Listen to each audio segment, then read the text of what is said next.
Out of the frying pan and into the fire is one of my favorite metaphors, not just because I like food, but also because it captures exactly why President Donald Trump is going out there and trying to save TikTok. Kind of wild how Trump himself was the dude who actually signed an executive order in 2020 banning TikTok in the first place. Let's not question our God Emperor though, and let's bring you up to speed. Basically, for those of you who don't know or you've been living under a rock, the US and China are not great friends. Yes, America's been buying cheap shit from China for the longest time right here, but right now they're in a global contest superpower clash between civilizations to see who's gonna become number one. And America is not backing down. Last year, US Congress passed a bill called Protecting Americans from Foreign Adversary Controlled Applications Act in a gigantic showdown tech executive grilling that has a senator asking somebody whether they're a member of the Chinese Communist Party over and over again.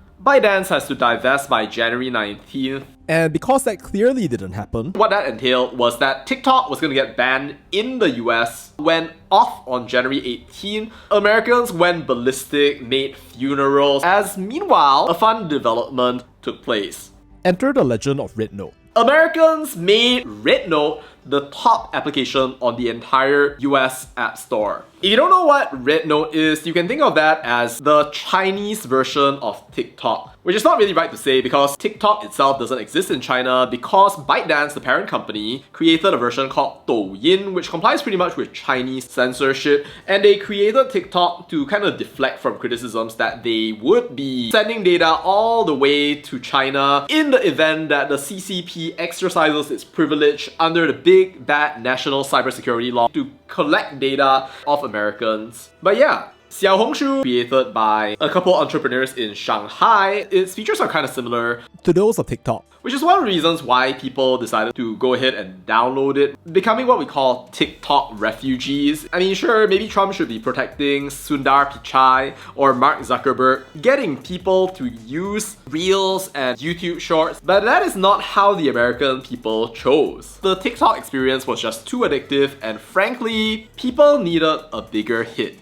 Or maybe they were enlightened dissidents. What do I know? But here's where the frying pan and the fire come in. Yes, ByteDance is a Chinese-controlled company, but then so is RedNote. The only difference is that one is headquartered in Beijing and the other one is headquartered in Shanghai. Both China, there is no difference. So basically, even if TikTok isn't going to be taking American data, you created another situation where the Chinese could get data from another application.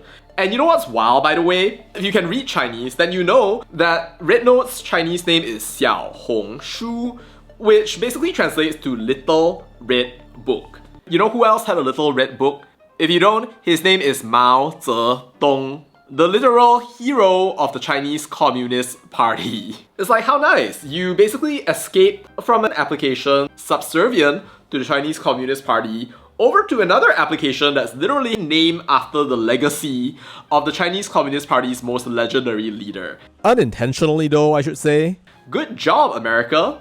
And you know what's even worse, by the way? Congress is in a dilemma. When they tried to ban TikTok, people were already raising a First Amendment challenge. You tried to solve a legit problem, but then now there's an even bigger problem that's come up right here. Maybe you could say, well, why don't they go ahead and do it again? The answer to that is, if they try to do it again, then you're undermining the US Constitution in order to ban a Chinese app, and therefore you're showcasing to the entire world your hypocrisy as the United States of America, demonstrating that you don't care about freedom of speech, whether that's true or not, under the guise of protection. And so there you are, it's a full-on perfect storm, out of the frying pan and into the fire.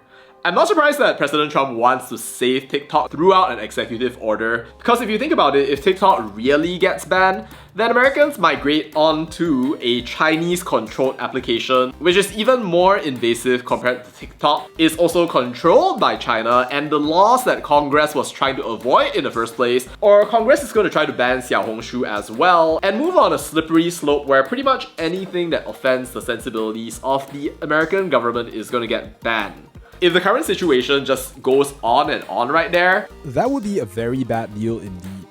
It's gonna be super fascinating to follow the TikTok ban and everything that's gonna happen out there in the first days of the Trump administration, which by the way is already turning out to be one of the greatest reality shows of all time out there. Anyway, thanks to Poo-Poos. If you're watching from America, I hope you get to keep your Charlie D'Amelio, dancing cats, and whatever it is that you're watching out there. Stay safe, don't stay woke, and see you in the next video.